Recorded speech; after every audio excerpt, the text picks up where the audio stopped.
Sometimes, when I'm feeling a bit stressed or need a change of scenery, I take my guitar and stroll out to the woods behind my house.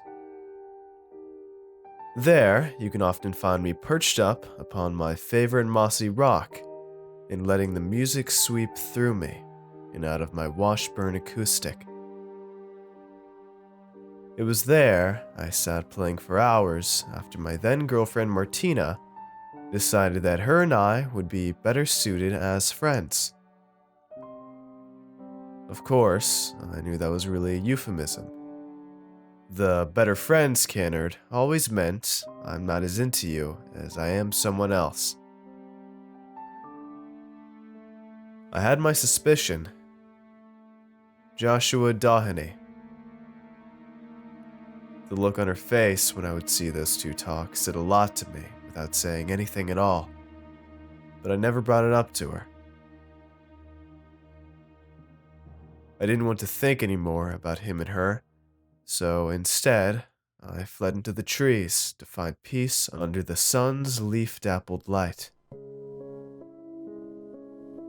The melodies were harsh that day, a mix of depressed and angry, dulcet and discordant. It was my equivalent of shouting, "Fuck you, you patronizing bitch! I miss you." Only far more expressive. It was perfect catharsis. A way for me to express my angst and pain without having to let anyone see it running through me. It's the perfect way to release all your troubles when you're alone. But when I opened my eyes after finishing an impromptu instrumental, I saw I wasn't alone. Standing mere feet away and looking straight at me was a black crow.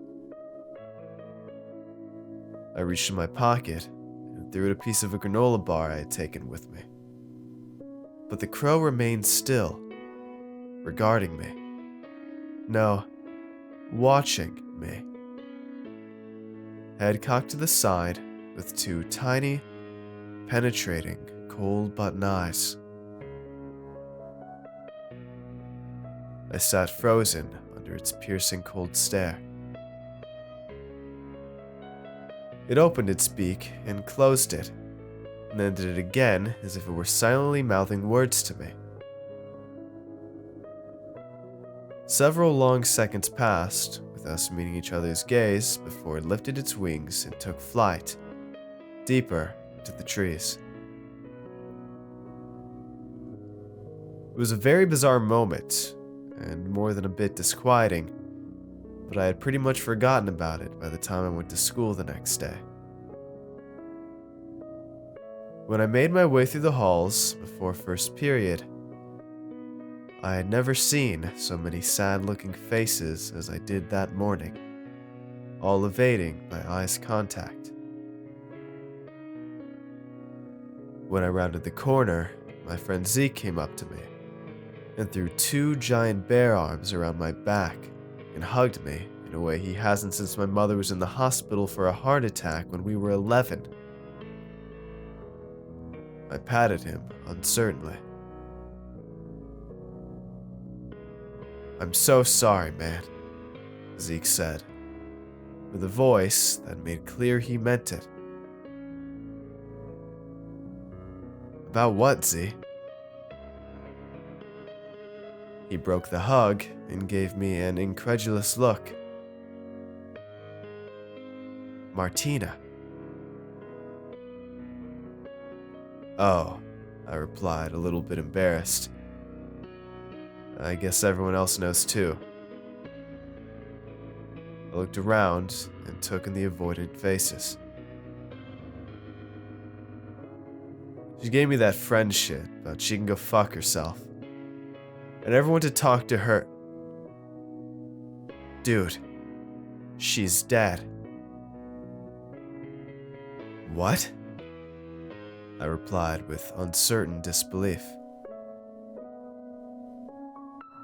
Zeke told me what he had heard, how she was discovered by her mother on the patio floor, blood running from her cracked head like a dropped egg. She heard her screaming, I guess, from her balcony window. And then she heard the human thwack sound people make when they fall 2 stories down onto hard cement. Her neck was broken, but she clung on to life for 3 hours before finally dying in the hospital. I felt the world around me slow and tilt. Zeke's voice sounded in the distance, despite the fact he was right in front of me.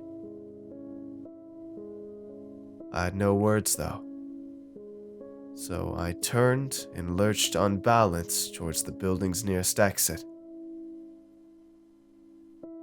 The faces all looked so sad, and I felt so empty.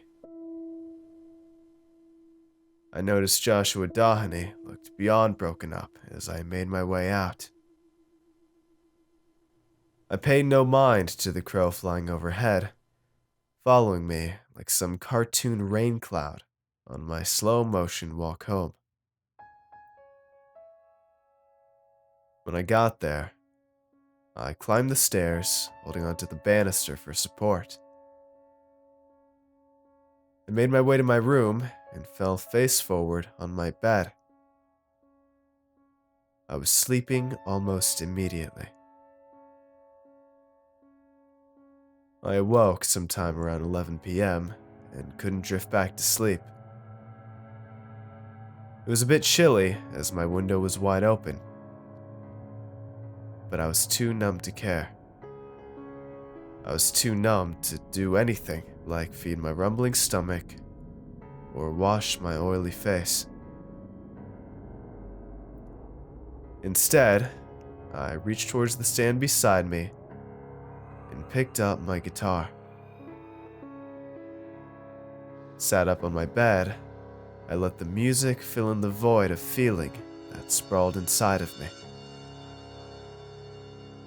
I must have played for an hour, strange, mournful tunes that I have never remembered since that night. Sometime during my play, the acoustic therapy became a performance, and I noticed 2 black crows perched upon my window's ledge, just watching. They were dead still, save for the slow opening and closing of their black beaks. I was too numb to be weirded out, or curious, or to even care. Truth be told, in that moment of detached sadness, their strange presence gave me comfort. So I played on, looking up every now and then and watching their numbers increase.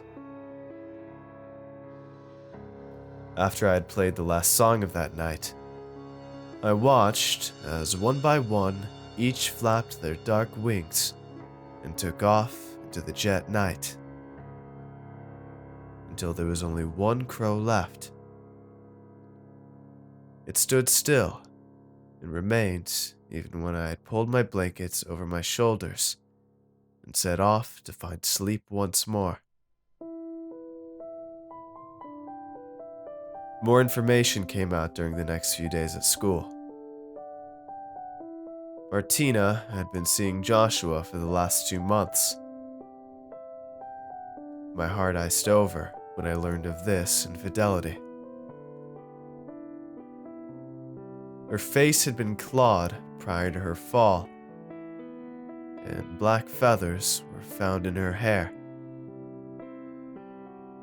This led the coroners to put together an accidental cause of death, most likely caused by a freak bird attack that disoriented her and set her over the railing's edge. I was horrified when I learned these details, but the more I thought of her and Joshua sneaking around behind my back, kissing, likely fucking on her bed on which I had laid with her so many times before, that sickened feeling gave way to a disturbing indifference, and finally, a seething anger. Each night, I parlayed these emotions into music. The crows always there to watch and listen. They stood perfectly still, lined up side by side, and would remain during the whole of my performance. Every night, all would depart one by one after I had finished my final song, save for the last one who would remain and watched me as I lay to sleep. I stopped hanging out with Zeke at school. He'd always been a great friend to me, but I really didn't care so much anymore. I took my lunch outside at the edge of the schoolyard, looking into the trees on the horizon, watching for crows.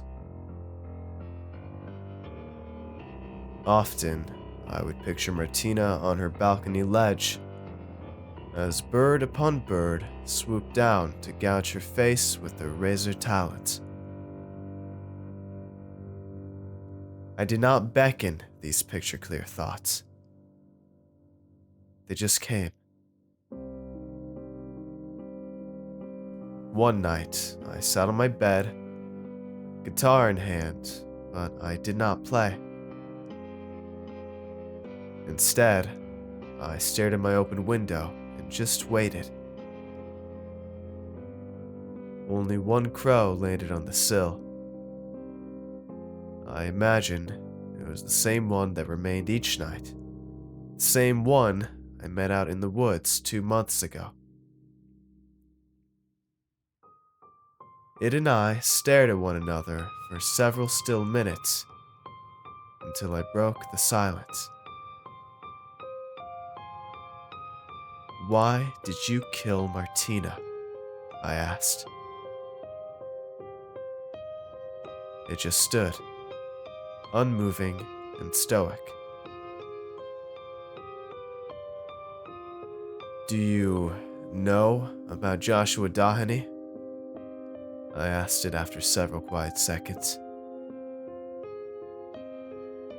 If beaks could smile, I could have sworn the crow was smiling at me then, looking at me with those pitch-black stern eyes.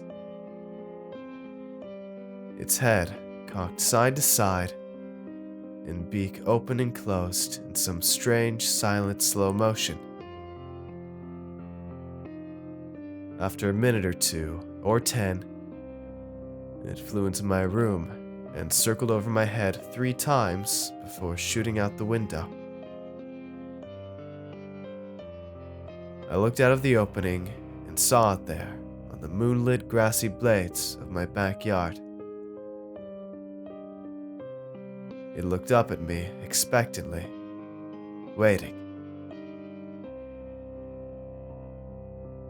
Its head would turn every few seconds towards the woods and then back to me. I knew what it wanted. I picked up my guitar and made my way down the stairs and out the back door, and together we made our way into the trees. The crow guided me deeper into the forest than I had been before. The dirt path grew less defined, and the trees more and more gnarled, with less and less leaf cover. The moon cast its full silver light upon us from overhead. After a half hour of walking, the crow flew up onto some dead branch. When I looked up and took in the scene, I saw hundreds of dilapidated old birdhouses hanging from myriad, dead, spire-like branches. The crow sat there like it so often had and stared into me. Without a word, I picked up my Washburn and started fingerpicking a melody in minor chord.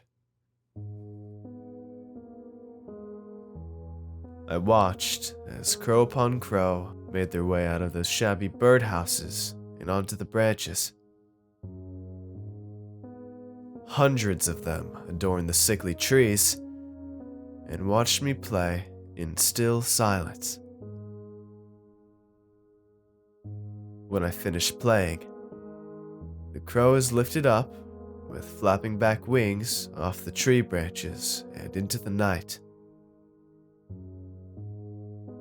For a second, their silhouettes blotted out the bright shining moon, and monstrous shrieks filled the air. They flew off into the distance, and then they were gone. Joshua didn't make it to school the next day, nor the day after. In fact, he was never seen again. The police eventually concluded he was a runaway, likely heartbroken by the loss of his sweetheart. I knew better. It's been some time since those events transpired, but night after night, I still make my way into the forest, and I play for the crows.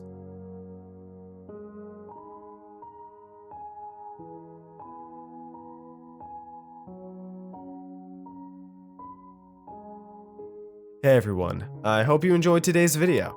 If you want to see more, let me know in the comments below, and tell me what you thought of this narration. Make sure to follow me on Twitter for updates, and if you'd like to get early videos, shoutouts, high quality MP3 downloads of my narrations, and much more, I'd appreciate it if you check out my Patreon page. It's a place where you can help support my channel while getting awesome rewards in the process, and every pledge helps out a ton, no matter the size. So if you'd like to see all the rewards I offer and consider becoming a patron, it'd mean a ton to me if you'd click the link in the description and just check it out. And don't forget to show some love to the amazingly talented authors who make these narrations possible.